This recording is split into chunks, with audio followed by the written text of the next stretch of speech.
Estou de volta com mais um caso que aconteceu aqui no Japão e que até hoje continua sem solução e o suspeito de ter cometido o crime continua foragido. Eu tenho certeza que você já deve ter visto este pôster estampado em todas as delegacias aqui do Japão.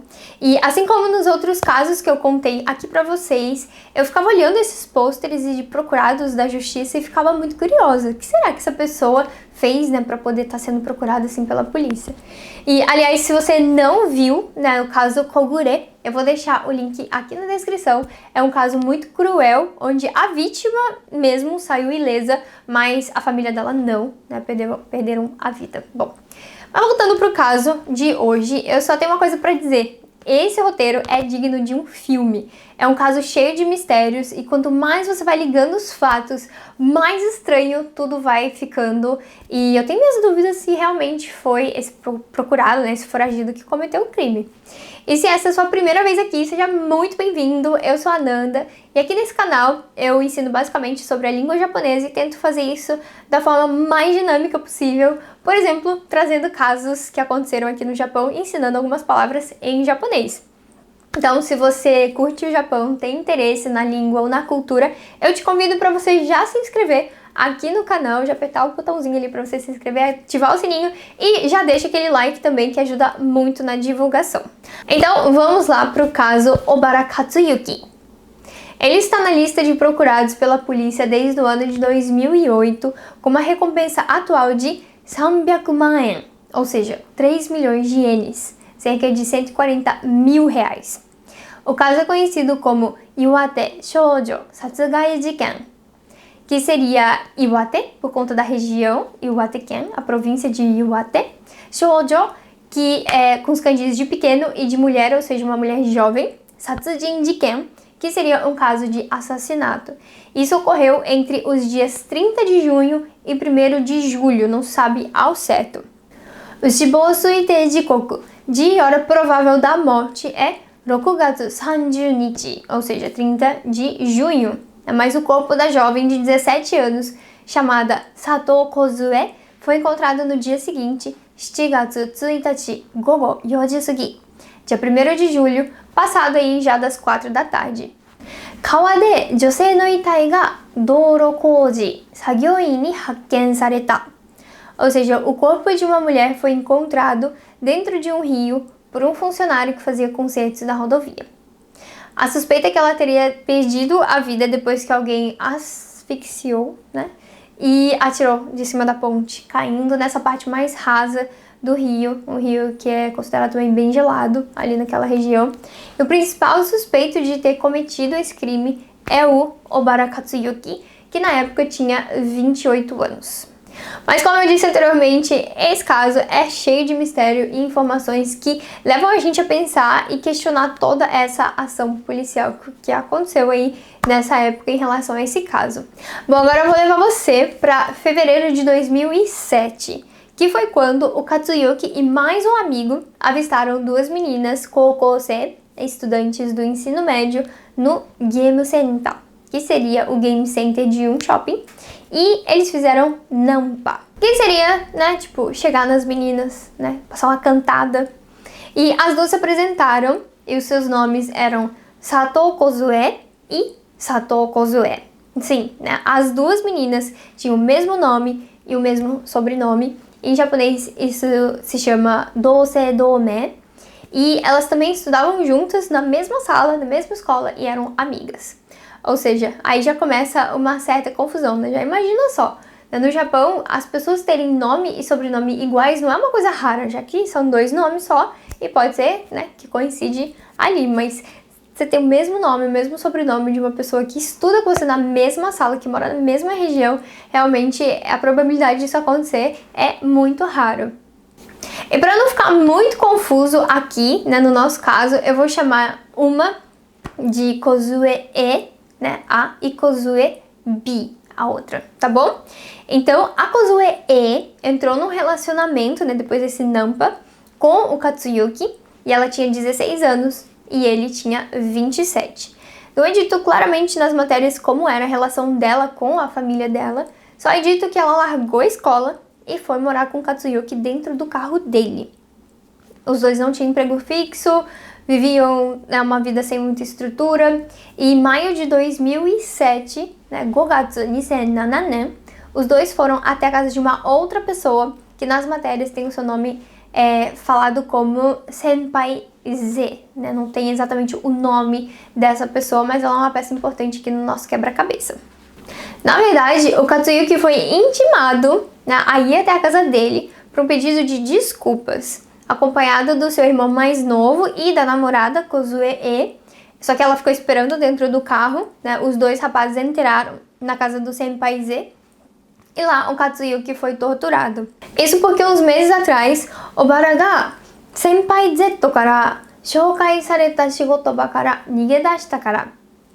Ou seja, o Senpai Z tinha apresentado o Obara para um trabalho e ele simplesmente fugiu de lá, né? Não trabalhou, não deu mais satisfação.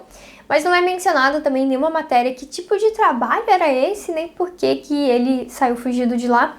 Só sabe que o Senpai Z ficou muito bravo, né? Muito pé da vida e mandou o Obara ir até a casa dele para pedir desculpas. O Obara disse, depois que dentro da casa desse Senpai Z, ele disse o seguinte, ó: Kuchi ni nihonto o irerarete 120 man yen o harae to iwareta. Ou seja, com uma espada que foi colocada na boca dele, pague 1.200.000 ienes, né? Em dinheiro ali. Como um meiwakuryo, né, que seria uma taxa de transtorno pro Senpai Z, porque ele fez o Shokai, ele apresentou para um trabalho e ele fugiu. Então o Senpai Z sentiu que ele, né, foi um transtorno para ele, então ele queria que o outro pagasse 1.200.000 para ele. E ele fez, além disso tudo, ele ameaçou cortar o koyubi, né, o dedinho do Obara, enquanto ele fazia assinar um shakuyosho. E esse shakuyosho seria como se fosse uma nota promissória, exigindo, né, que ele tá ali pagando, que ele tá devendo aquilo dali. E foi exigido também um hoshonin. Hoshonin seria como se fosse um fiador. O Obara colocou o nome e o telefone da sua namorada, Sato Kozue, que estava no carro lá, sem saber de nada que estava acontecendo. Bom, a vida dos dois, né, do Obara e da Kozue-san, né, da Kozue-e, da namorada dele, depois disso ficou bem tensa, porque eles recebiam muitas ameaças pelo telefone e viram também que a foto do Katsuyuki estava em vários posts assim na internet, de fóruns, com informações pessoais dele e dizendo Kanehara wazu niemawatteiru tondemo nai yatsu, que seria tipo assim, essa pessoa escrota não me pagou, está fugindo por aí, né? E dizia ainda assim, tipo, se você vê alguma coisa, me diga onde que ele tá, alguma coisa assim. O Obara e a Kozue, né, decidiram ir até uma delegacia e denunciar essa situação. Isso foi considerado como um kyokatsu jiken, que seria um crime de extorsão. Eles assinaram um higai todoke, que seria como se fosse um documento reportando, né, o que eles estavam sofrendo. Então, basicamente, era uma queixa que eles estavam ali na polícia dando contra o Senpai Z. Isso foi em junho de 2008, um mês antes da jovem de 17 anos ter sido encontrada. E quem era essa jovem? Era a Kozue B. Sim, quem foi assassinada não foi a Kozue, namorada e fiadora do Obara, né, do Katsuyuki. Mas a gente já chega lá, né, porque tem muita história ainda que aconteceu. Bom, os dias foram passando e os dois ainda continuavam morando, né, nessa situação de morar no carro, fugindo agora, né, de pessoas que queriam né, a vida dele, ou queria parte do corpo dele. E nisso, sem emprego fixo também, sem dinheiro, e até que um dia desses, a Kozue, eles estavam parados no estacionamento de uma loja de conveniência, e a Kozue, cansada já daquela vida, das agressões do Katsuyuki, né, porque ele não era um namorado que cuidava muito bem dela, e pelo contrário, né, ela relata que ela sofria muitas agressões, e também sabendo que o carro estava sem muita gasolina, então né, ele não iria atrás dela, né, ela resolveu sair do carro ali, falou que ela ia comprar alguma coisa, e ela resolveu fugir, né. Ela retornou para casa dos pais dela, cerca de 40 minutos de trem, enquanto isso o Obara ficou ligando para ela, né, mandando mensagem também, e ele queria que ela voltasse para ele, mas não como uma namorada, mas sim para ela poder ir junto com ele na delegacia de novo para poder retirar aquela queixa que eles tinham dado, já que ele já tinha ido lá na delegacia para fazer isso, mas eles disseram que sem a Kozue eles não conseguiriam, né, dar continuidade para aquele processo. Eles falavam assim, tipo, "Issho de naito torisage wa dekinai", no sentido de que, assim, sem estar junto com ela, eles não conseguem tirar essa queixa, porque na hora que foi feita a queixa, ela assinou também. E isso foi no dia 28 de junho, né? Então ninguém sabe, também ninguém sabe por qual motivo que ele queria retirar a queixa assim do nada, que ele tinha acabado de, né, de dar a queixa do Senpai Z. Bom, mais tarde daquela noite, toca o telefone da Kozue B, que foi, né, a moça que foi encontrada depois sem vida. Mas naquele momento a Kozue B, né, depois que a amiga, né, que eles se conheceram, as duas estavam juntas. Mas depois que a Kozue E começou a namorar o Obara e que largou a escola, elas não tiveram mais contato, elas não eram mais amigas. Isso já tinha 1 ano mais ou menos que elas estavam afastadas. Então a Kozue B atende o telefone, viu que era o Obara, e ele tava dizendo que queria conversar com ela sobre relacionamento. Ela achou muito estranho, tipo, quem que é esse cara? Tipo, eu conhecia, mas não era uma pessoa próxima. Mas enfim, ela achou estranho, mas antes de sair de casa, ela comentou com uma amiga que morava ali junto com ela, em tom de brincadeira, né, sorrindo, ela falou assim, "Watashi korosareru kamoshirenai", que seria assim, tipo, talvez eu seja morta. O que não fazia nenhum sentido naquele momento, né? Mas, enfim. Ela é flagrada pela loja a câmera da loja de conveniência. E essa foi a última vez que ela foi vista com vida. Algumas horas depois, Gozen Nijigoro, ou seja, por volta das 2 da manhã, Obara foi flagrado por uma câmera de segurança de um posto de gasolina com a mão ensanguentada e meio que enfaixada, tinha uns panos ali brancos ali enfaixado que dá pra ver. E não se sabe muito bem o que aconteceu com a mão dele, porque ele nunca chegou a dizer depois pra ninguém o que tinha acontecido pra mão dele estar tão machucada assim. Mas, a partir daí, o Obara vai para casa do seu Otooto, né, que é o seu irmão mais novo, e isso por volta das 9 da manhã, né, Gozen Kujigoro.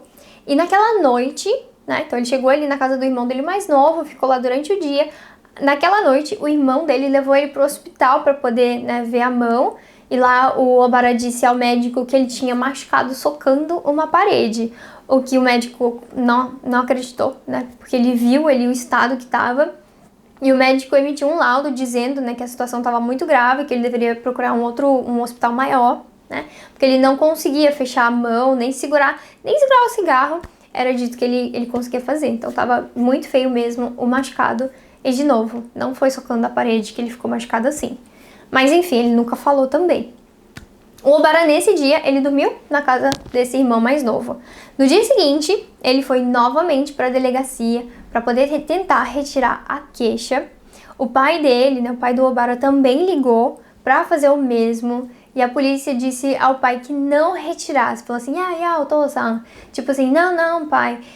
Falando, esse tipo de jiken, né, esse tipo de crime é perigoso. Ato 2-3 nichi de taiho suru. Né, que mais 2 ou 3 dias a polícia já ia prender, né, quem estaria ali extorquindo o Katsuyuki. Então ele pediu não retire a queixa, mas mesmo que ele estivesse querendo retirar a queixa, não estavam deixando que fosse feito. No dia seguinte, às 9 da manhã, o Obara foi até a casa de um conhecido que disse que não notou nada de estranho com o Katsuyuki, né, com o Obara, e que até aquele momento estava tudo tranquilo, né? Então, ele ficou ali com esse amigo, esse conhecido, e Goji gurai, kaimono no tame gaishutsu o shimasu.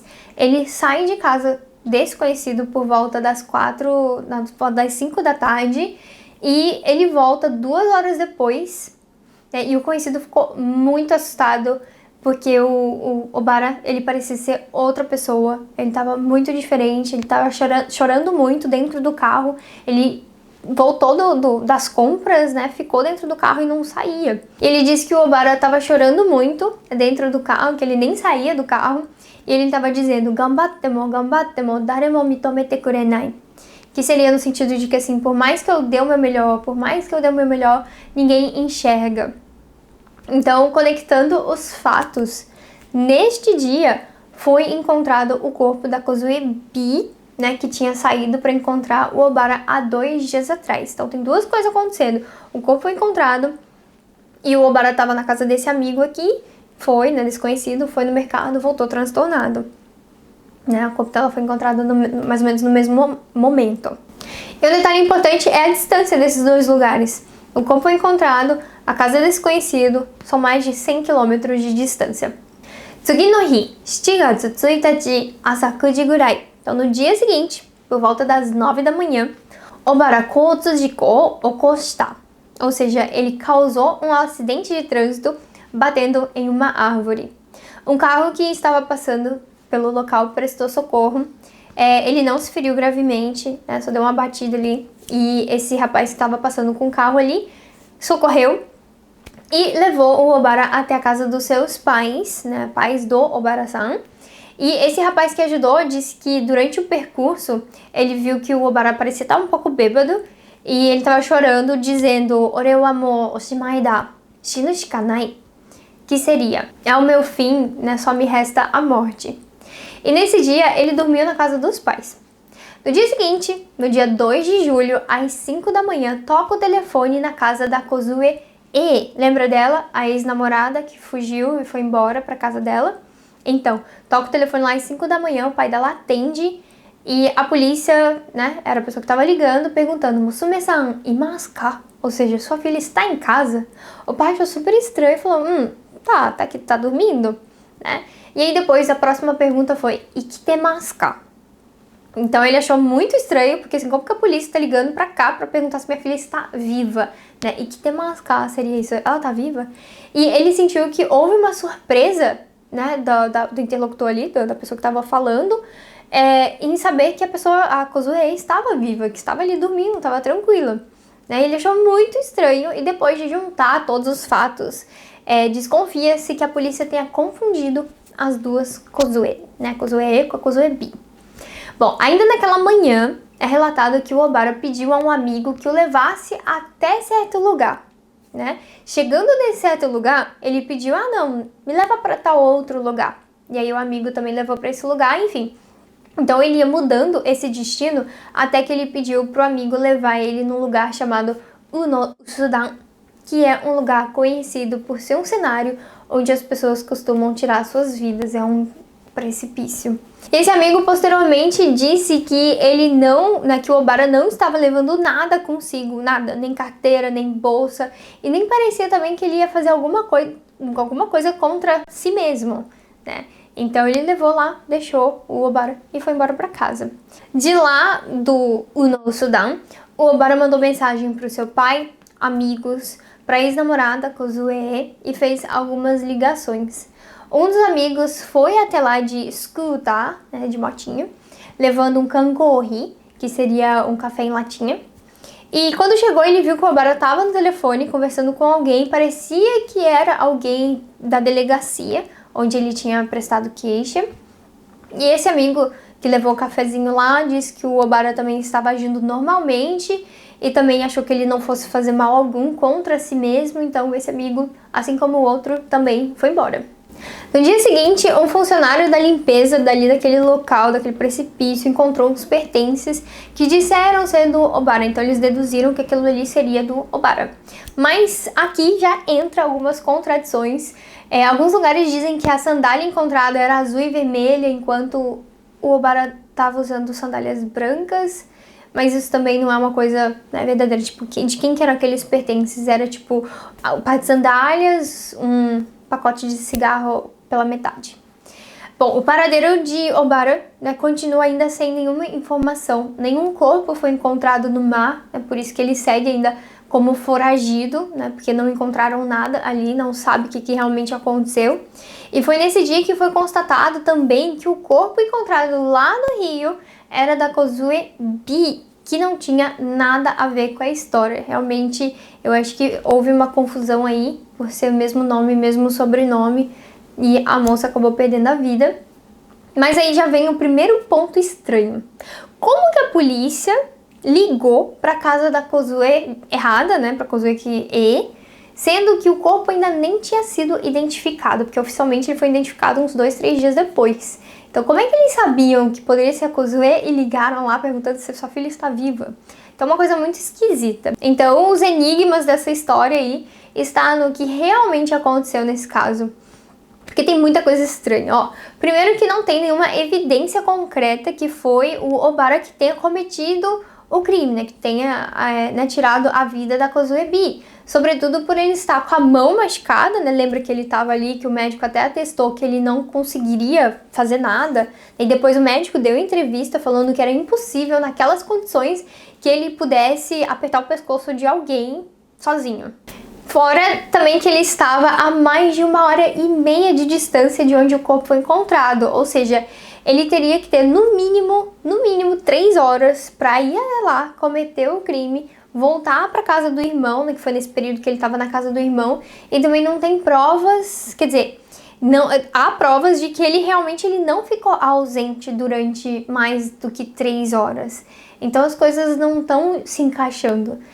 E ainda tem o fato de que não existe nenhum motivo aparente para que ele tenha feito isso com a moça. Qual que seria o motivo, a motivação de tirar a vida da Kozuebi? Né? E outra coisa que chama a atenção é que no dia que tiraram a vida dela, e no dia seguinte, então naquele dia que realmente aconteceu, e no dia seguinte foi quando ela foi encontrada, o Obara foi na delegacia, né, no dia que ela foi, né, assassinada, para retirar a queixa. No dia seguinte também, ele ligou também. Então assim, se tivesse sido ele, ou se ele soubesse da morte dela naquele momento, será mesmo que ele teria ligado e ido até a delegacia, né, se ele tivesse culpa ali, né? Então meio estranho também. E acredita-se que ele ficou sabendo, né, do que tinha acontecido com ela naquele momento que o Obara saiu da casa do conhecido dele para fazer compras, que ele estava normal até aquele momento, mas quando ele voltou, ele tava chorando muito, era uma pessoa transtornada e tava falando aquelas coisas. Então acredita-se que durante esse momento alguém deve ter ligado para ele e deve ter avisado o que tinha acontecido com a Kozuebi, né? E um outro acontecimento estranho foi que, pasmem, a delegacia negou ter recebido qualquer tipo de queixa vindo do Obara e da Kozue-e. Eles negaram ter falado com o pai também sobre o Senpai Z, e assim, não, no passado nunca vi eles por aqui não. Então eles negaram tudo. E onde está, né, o Senpai Z, né? Só tem esses relatos assim que dizem que ele entre os dias 28 e 30 de junho, né, que foi justamente aquele período ali do que aconteceu, e nos dias seguintes, que ele faltou ao trabalho, né, ele não foi trabalhar, porque ele estava passando mal. Nas buscas por Obara, né, o pai dele reclamou muito da falta de empenho da polícia, parecia que eles não estavam muito afim de encontrar, já chegaram lá falando que ele estava foragido, que tinha dinheiro lá para quem encontrasse, mas realmente buscar vasculhar ali, não foi feito muito esforço de acordo com o pai. E ele também perguntou, vocês não vão usar o que? Satsuken, né, os cachorros policiais? E o policial disse, okane ga kakaru, takai desu kedo haraemasu ka? Ou seja, o uso dos cachorros é caro. Você vai pagar, né? Você consegue pagar? E isso depois foi dito que, assim, não existe isso. Se tiver que usar os cachorros, se for pra isso, né, não, né, tipo, a família da vítima não precisa pagar por isso. E com todos esses pontos estranhos, né, digamos assim, esse caso chamou a atenção de um jornalista ex-policial que investigava crimes dentro da polícia. Ele tentou dar visibilidade para esse caso de várias formas, mas no fim das contas ele não conseguiu. E sabe o que aconteceu? Ele tirou a sua própria vida dentro do carro, né? Então realmente escreveu uma carta, né, de suicídio e tal. E a família desse jornalista considera que a sua morte foi também mais uma forma de trazer atenção para esse caso, mas infelizmente nada mudou. A polícia continua atrás do foragido, recompensando. Primeiramente foi com 1 milhão de ienes e agora subiu para 3 milhões de ienes, né? Para quem souber do paradeiro dele ou souber onde ele está.